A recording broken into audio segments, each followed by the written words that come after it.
Good morning, everyone. It's such an honor to be here today to welcome you all to our launch of our Media Literacy and Teaching and Learning Initiative. I want to welcome our guests who flew in from all parts of the country yesterday, and I want to welcome all of you here. I'm not wearing a name tag because I'm assuming you all know who I am. Okay? This is our kickoff event of our Media Literacy and Teaching and Learning program. First, I'm going to go over our plan for today, but before I do that, I want to tell you a little bit about how this program came to be and give you some context of why we're here.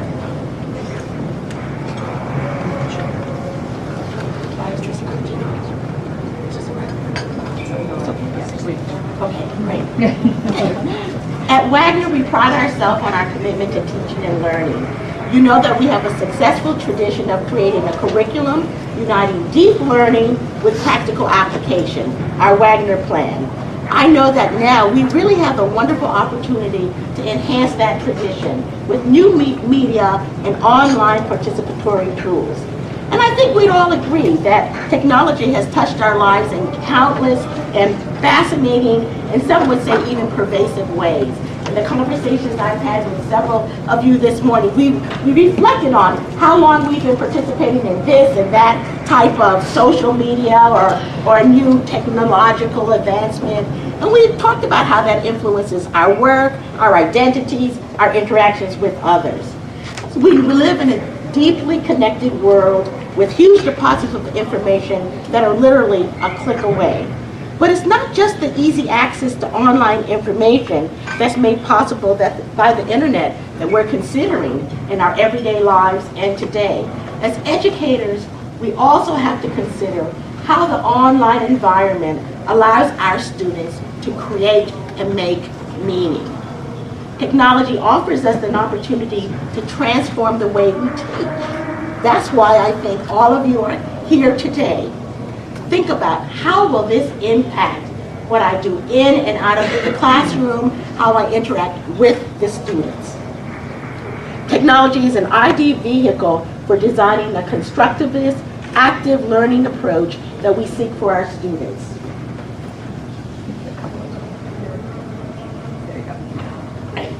And with the array of free participatory media tools that are online today, our students can be producers, authors, photographers, bloggers, videographers, and storytellers who construct evidence of their understanding and publish their work for the world to see. And in fact, I know throughout the workshops and seminars and discussions that Katya has been organizing through the Center for Teaching and Learning over the last several years, several of you have been showcasing and discussing the ways in which your students have been creating meaning and constructing meaning out of their work in your classes.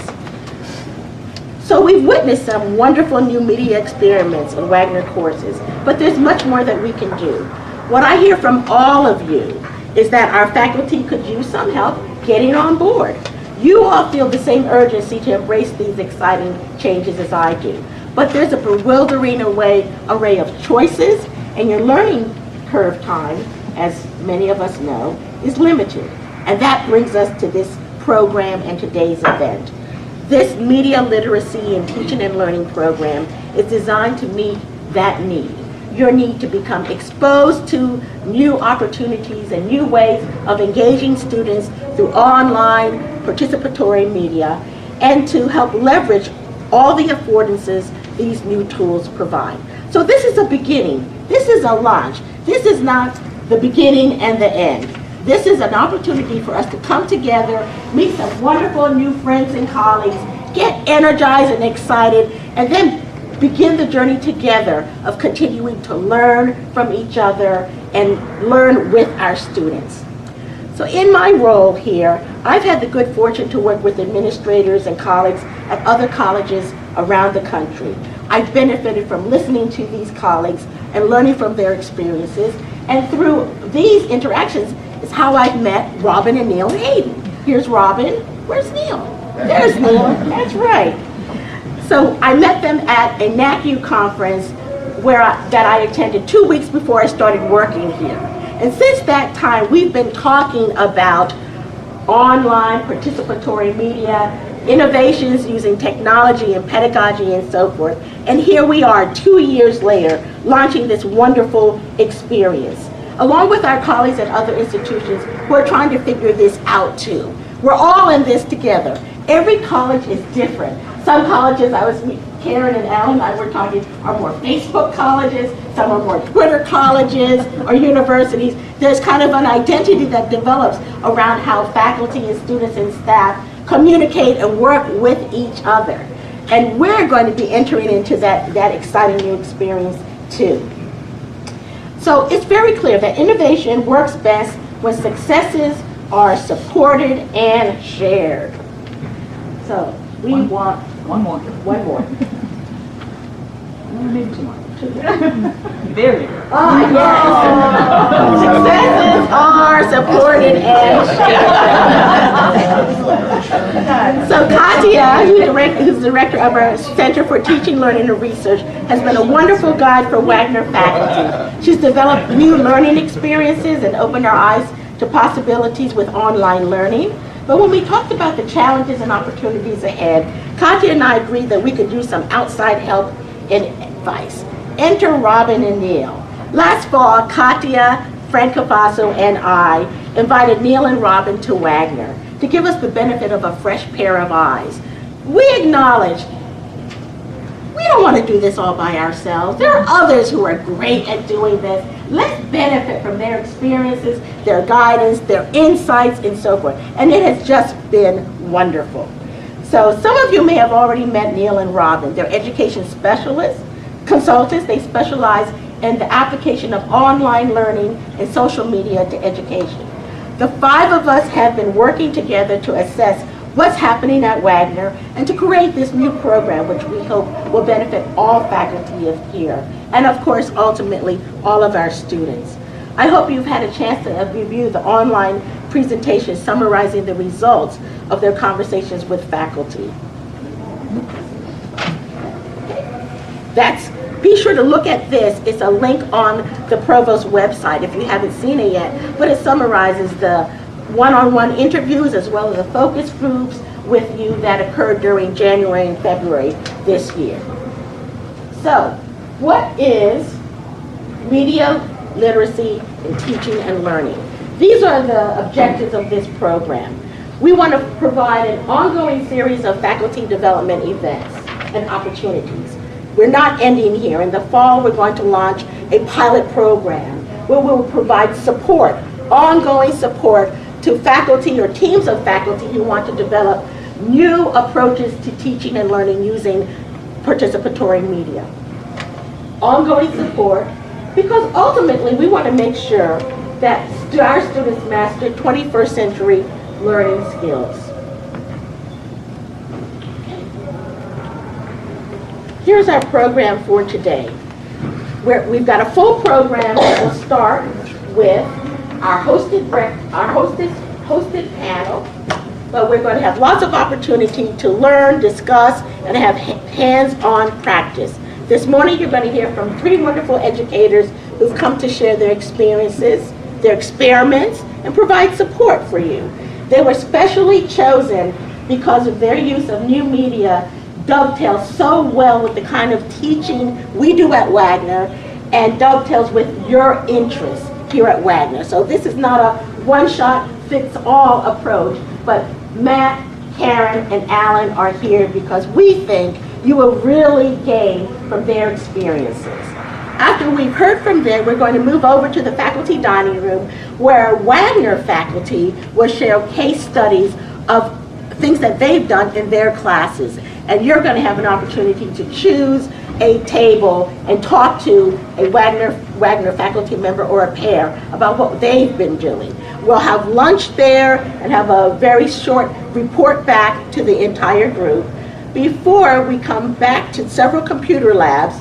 You'll see in the afternoon, 1:10 to 3:10, where we'll have hands-on skills workshops with Matt, Karen, and Alan. You'll have an opportunity to really get into the lab and learn by doing what they are going to be presenting this morning.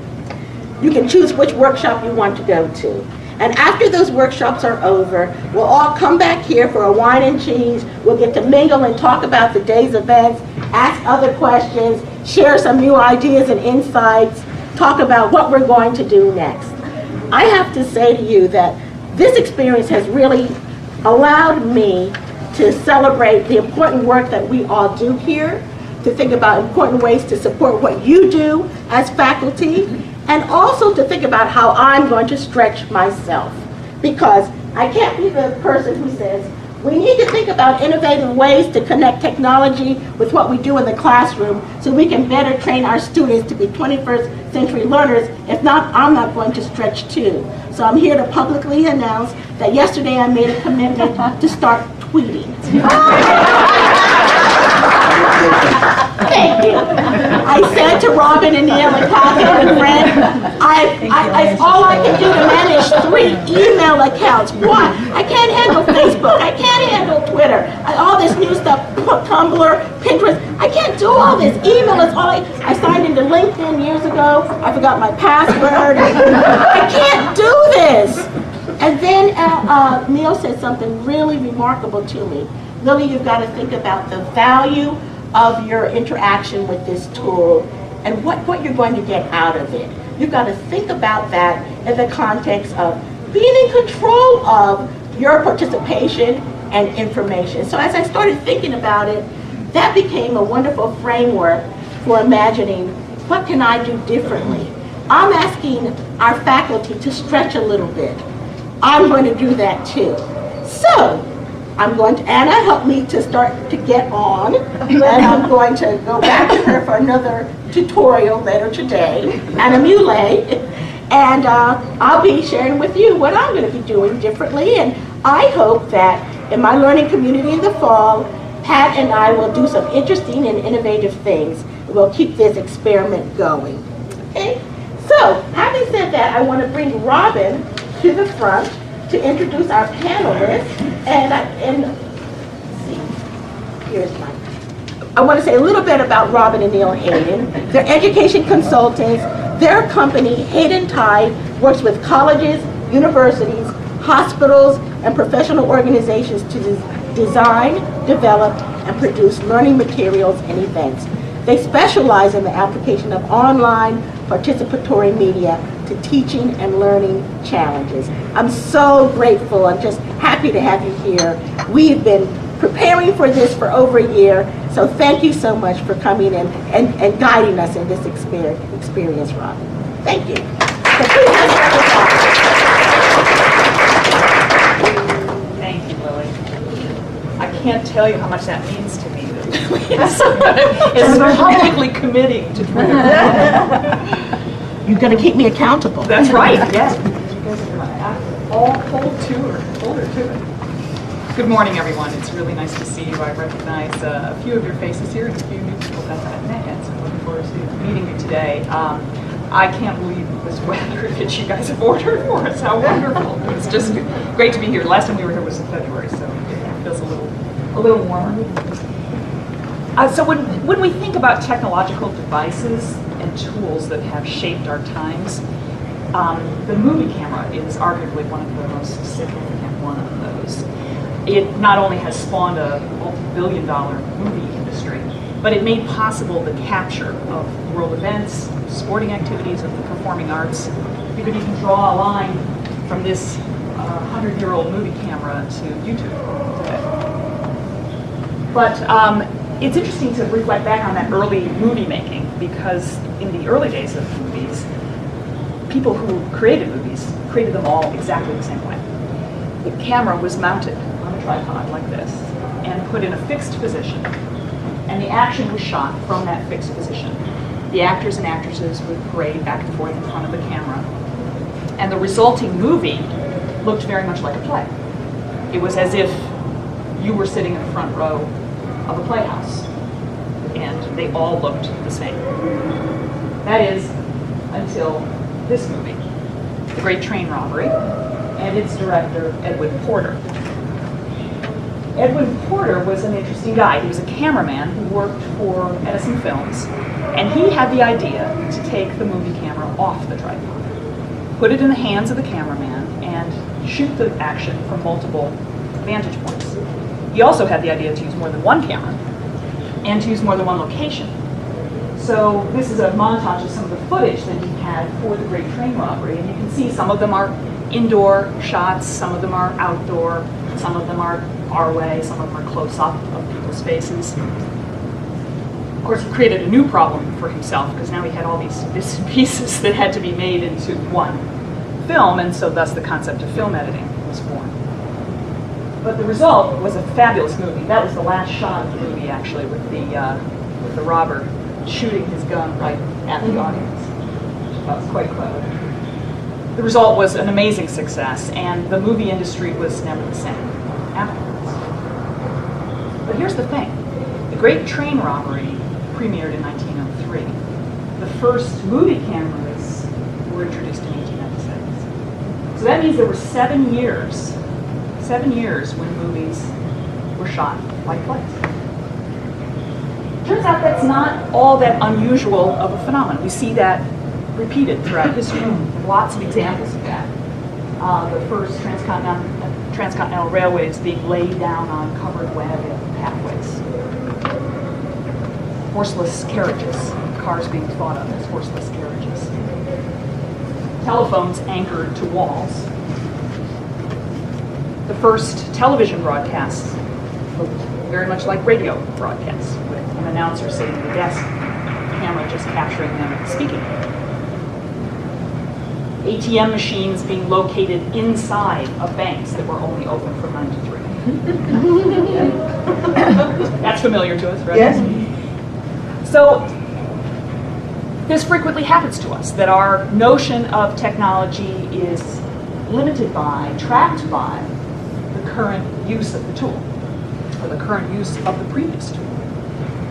And to further compound this first blush problem, we also have sometimes old technology mixed with new technology. You don't have to think very far to realize our old QWERTY keyboards that are on our smartphones and our iPads are this weird mix of old and new technology. We frequently look at new tools through the lens of the current paradigm, and that sometimes limits us.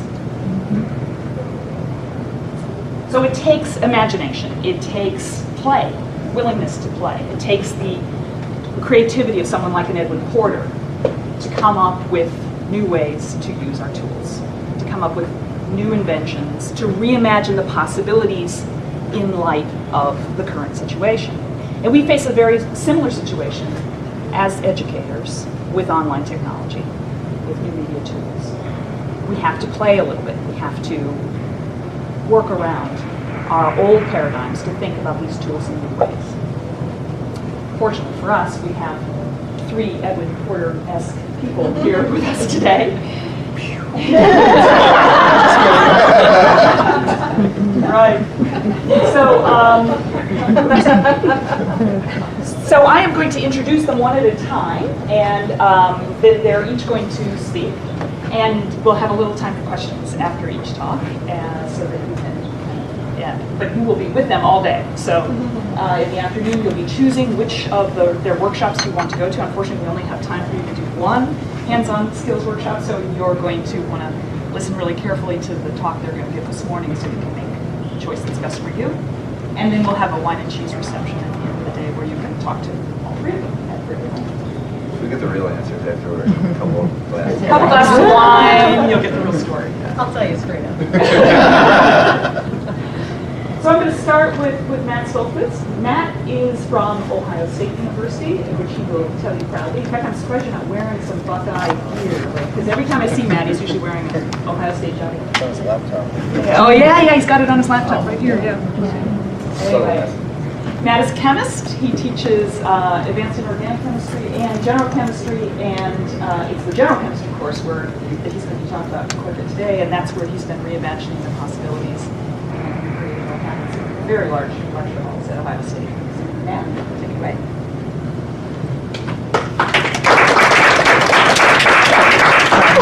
You need that. I need that.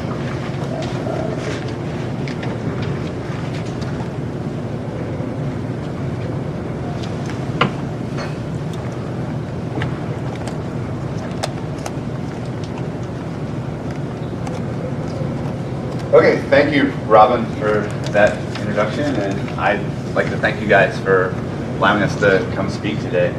And I'm going to talk a little bit about my flipped classroom. I think that it's very encouraging that you can have a provost stand up here and talk about new things like Twitter and trying new things and allowing you to experiment in the classroom. So if you have Twitter, you can follow me here at Dr. Foose. Feel free to tweet anything during the talk. I'm not going to hold it against you if you're on your cell phone. I actually encourage it. So before I get started, and because I usually tend to ramble a little bit, kind of crunch everything together at the end, I'd like to get the acknowledgments out of the way at the beginning here. This young man is named Eric Langendorfer, and I would not be standing here today if it weren't for him. And the inspiration and motivation from my students are the things that really drive me and keep me going. Eric came up to me, it was 2 years ago during spring break, and he was a graduating senior, honor student, planning on going to medical school. He's also a chemistry major. And he comes up to me and says, I pretty much have exhausted all my requirements. I've never had a job in college. I have an idea of something to do that's similar to the Khan Academy. Have you ever heard of it? I was like, yeah, keep talking, right? So he took a video production class the semester before, and that was one of the last classes that he needed to graduate. He's like, well, I'm gonna, take a couple other easy classes. I really like this stuff, and I'd love to learn how to do video production, and so I can freelance when I'm in medical school. I gave him a big hug and said, let's do this, right? So he was my initial video editor. Then this young man right here is named Haney Rashwan. He was my first webmaster, another student. Unfortunately, he decided to leave Ohio State to start a company out in San Francisco called Ribbon, right? They were in the news recently. So he is one of the co-founders of that company. And they're trying to create a system where you can sell anything from any type of mobile site, whether it be Facebook, Twitter, and make it all seamless, right? So then I had to replace him with this young man named Mark Mills, who is now my current, what I would call webmaster. I'm starting to get a little bit of that. And then the folks from Apple, the Digital First Initiative at Ohio State and Pearson have been instrumental in facilitating all this as well. So I went to a small school in southeastern Pennsylvania called Millersville University. And I had an awesome professor named Dr. Rajaseelan, or Dr. R, who really, saw my potential and encouraged me to do great things. So I hate doing things like this, but I'm going to ask everyone to close your eyes for a second, okay? And think about where you want to be in 3 years in your teaching. How do you want to interact with your students? How do you want to motivate your students? So in 3 years, where do you want to be? And what type of an impact do you want to make on those students' lives? Okay. I want everyone to open up their eyes back again. And I want you to think about what is going to get in the way of you accomplishing what you want in 3 years. And if this were a multiple choice exam, the correct answer should be nothing. Right? And you might laugh, you may chuckle, right? It might be time, it might be a lot of things, but really, if you want to push your students and create the best experience for them, don't let anything get in your way. And I can say for sure that Dr. R, I'm so glad that he didn't let anything get in the way of pushing me into chemistry and into teaching. Okay? Because when I was younger, I had these dreams and aspirations of being a professional baseball player. I went to college, I had some knee problems, but I still wanted to play baseball. I was doing all that stuff. And my goal one day was to be on ESPN, right? Sports Center, star, be a commentator later. And I did not reach my goal of becoming a professional baseball player and being featured on ESPN. But ironically, last fall, this happened. ESPN College Football is presented by 5 Hour Energy, hours and hours of energy, and in part by Ally Bank, your money needs an ally, and AT&T, the nation's largest 4G network. AT&T, rethink possible. We'll take you inside the classroom, Chemistry 1210 with Dr. Foose here at Ohio State. Everything computerized. He puts all his lectures online. So you actually listen to his lecture before you come to class, and then you get to do fun stuff like that. You seem like you would listen to a lecture before you came to class. I mean, you just come across as that kind of person that would say, give it to me twice. I want it before I get there and then when I show up. If I was in class today with computers as opposed to the old card catalog, I might have been able to pull that off. So the really awesome thing about this, so there's two things that are incredibly awesome about this. Number one, I got to be on ESPN. Number two is that Ohio State University can put whatever they want up there in that spot. And they decided that they want to invest in this digital initiative because that's where they see everything moving towards. And I'm privileged to be a part of this initiative and to be one of the torchbearers for an initiative like this. And I would encourage all of you to get on the bandwagon because it's been a wild ride this semester going around and talking different places, but it's really catching on. And I think we're at a great spot to start moving this way. So the question is, why do we want to do all this technology? And the first thing you want to ask yourselves getting started is, how do I improve the pedagogy? Because if you're not starting with pedagogy, if you're starting with technology, hoping this is this little silver bullet that's going to be great for you, you're not going to get very far.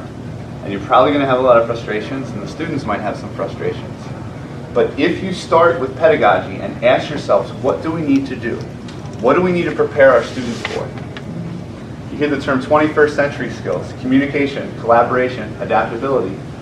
And one of my favorites that I emphasize in my class is non-routine problem-solving skills or critical thinking skills. So the question is, all of these skills we want our students to have, are we cultivating them by lecturing? If I stand up into a lecture hall and lecture every day, are the poor kids up here in the balcony, are they getting it? Are they being engaged? And how are they communicating with their classmates? So let's kind of take a step back for a little bit and talk about the history of lecture and the history of school. And there's this painting in the late 1400s, early 1500s by Raphael called the School of Athens. And this was his depiction of what school was. And in the middle here you have Socrates and Aristotle. You have all the Greek gods here. This is kind of like a who's who for Greek mythology in here. And this is what the initial depiction of school was.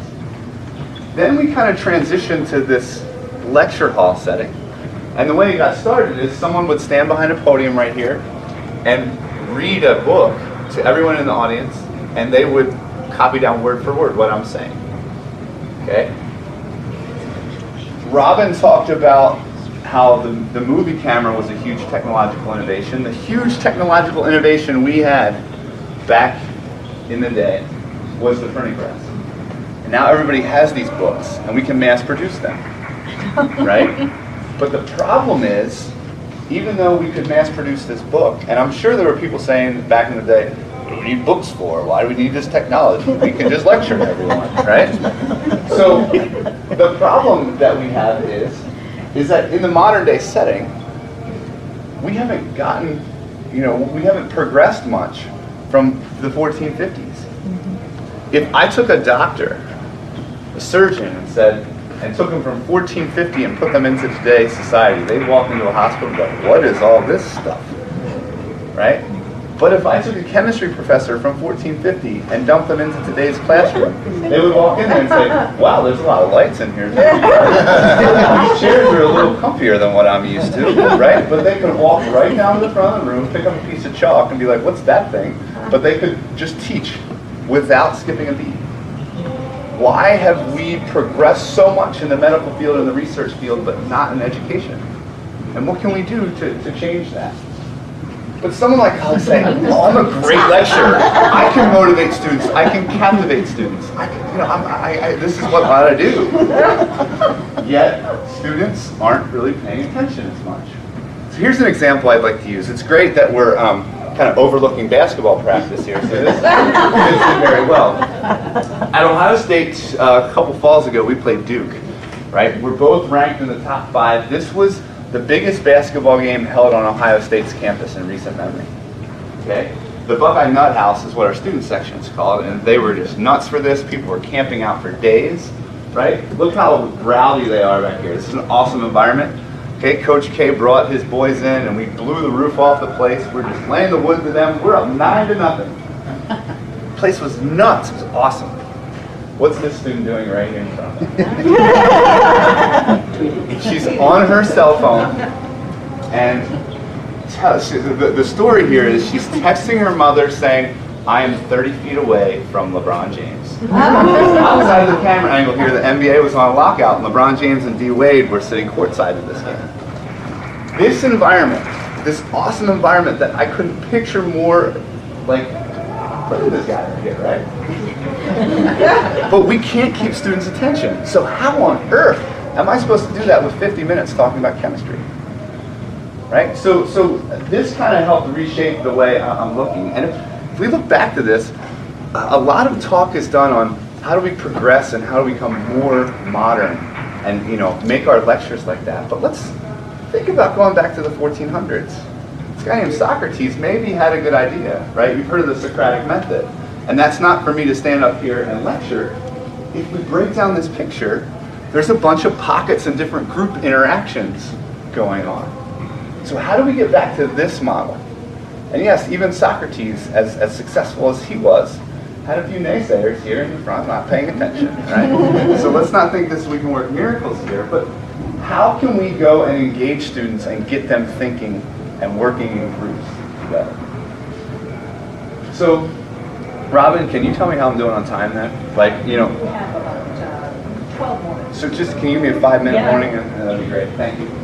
So, these two gentlemen right here kind of had an idea. On the left we have Aaron Sams and on the right John Bergman. And they are two high school teachers from Colorado. And they teach high school chemistry. And what they found was that students who were in like the last period of class were missing a ton of class if they were on an athletic team. And this might be a little foreign to some of us on the East Coast over here because we're used to going to neighboring schools and it's a 10-minute ride and we can, you know, rush out of that last period. Well, these guys are out in Colorado, so their students might be driving an hour and a half to play an athletic contest. So they were missing the last period every single day. So what they decided to do was to record their lectures and then make a DVD for them, and those students who missed could watch it at home then. So this whole flipped classroom thing is something that they really helped get a movement behind. Okay? And you know, interactive learning has been going on for for many years, but if you hear flipped classroom, these two guys have a lot of credit for this. And they've actually written this book, and this is a copy of the front cover of the book. And if you're thinking about flipping the classroom, I would highly, highly, highly recommend reading this book. It's a really short book. It's like $10, right? It's not very expensive. And you can read it in 2 sittings. There's a first half on like a background of the flipped classroom, and then there's a second portion on something they call flip mastery, which I didn't really get into because I have such a large class and it would be hard to facilitate with that. So I would highly recommend, if you're thinking about flipping the classroom, this is a good book to put on your summer reading list. And it's just titled Flip Your Classroom. But really, how did this start taking off? And video in education and using this really had a good starting point, like this TED Talk right here by a guy named Sal Khan.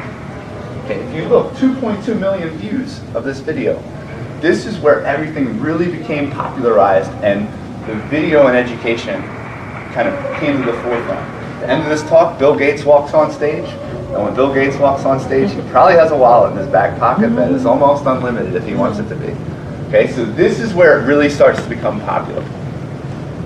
But if we take a step back and look at this article about interactive engagement versus traditional lecture methods by a guy named Richard Haig from Indiana University in Bloomington, and he looked at physics classrooms in the high school level, in the 2-year college, community college level, and in the university level. And the traditional lectures are highlighted here in yellow, and this is a pre-post test game. And in the physics community, they use something called the force concept inventory, which is a widely accepted pre-test and a post-test. Okay? So he had the advantage of doing that in his study, and he showed gains in each setting. For for this interactive lecture. This paper right here was put together at the end of 1997 and published in 1998. Long before YouTube started, long before Google was up there, okay? This right here shows me that the emphasis needs to be on the interactive nature of the lecture as opposed to the videos. Okay, so keep that in the back of your mind, and we'll come back to this here in a second. But what actually does flipping the classroom mean? And to every person who flips, you're going to have a different definition and you're going to have a different iteration. Okay, if all of us decided to flip our classrooms, we'd find our little niche and do what we like, right? But essentially, you assign what the lectures would be for homework, and then what used to be homework students are doing now in the classroom. And hopefully we're designing interactive, engaging type questions that students can do in the class. So how I flip my classroom is I have the students watch the lecture videos, and then they use a program called Mastering Chemistry, and they do tutorial problems. I would say if I could pick one of the two of these, I would pick the Mastering Chemistry tutorials, because it's a more active form of learning where the students are actually doing problems. There's tutorials with hints that they can get through. So that gets everybody up to a baseline, right? And if you're familiar with Bloom's taxonomy, you could say, let's get the lower level Blooms out of the way before the students even get into the classroom. And that allows us to hit the upper level stuff there. So anything I can do here on this chalkboard, I can do on a whiteboard, right? So what I essentially did was use a program called Paper Show, and I'll talk about that later this afternoon, to take all the lectures and record them, okay? The program that I use, it's pretty neat. It's just a product by Canson where I can write on this paper right here, and the pen that's in there has an infrared sensor on it. So it projects it to my computer screen, and I use Camtasia to just do a screen recording of that, and then throw it right up online, okay? This is what Robin was talking about earlier, where I'm taking my camera with a tripod right in front and doing the exact same thing that I did in front of the classroom online, okay? I'm gonna start working on more interactive ways. The reason I'm guilty of doing this